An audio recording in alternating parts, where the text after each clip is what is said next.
ಬೆಳಗಾವಿಯಲ್ಲಿ ಮಲಪ್ರಭಾ ದೂದ್ಗಂಗಾ ಆರ್ಭಟ, ನಿರಂತರ ಮಳೆಗೆ ತುಂಗಾ ಜಲಾಶಯ ಭರ್ತಿ, ಹುಬ್ಬಳ್ಳಿಯಲ್ಲಿ ತುಂಬಿದ ಕೆರೆಗಳು.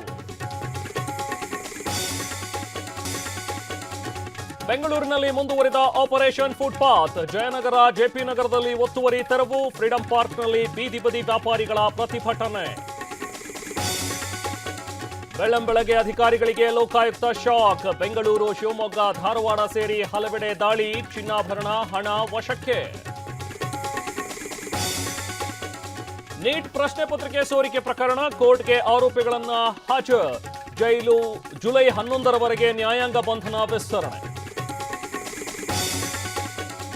ಬಗೆದಷ್ಟು ಬಯಲಾಗ್ತಿದೆ ರಾಮನ ಲೂಟಿಯ ಸತ್ಯ, ನಕಲಿ ರಶೀತಿ ಬಳಸಿ ಕಳ್ಳಾಟ, ಎಸ್ಐಟಿ ತನಿಖೆಯಲ್ಲಿ ಬಯಲಾಯಿತು ಇನ್ನಷ್ಟು ಬಂಡವಾಳ.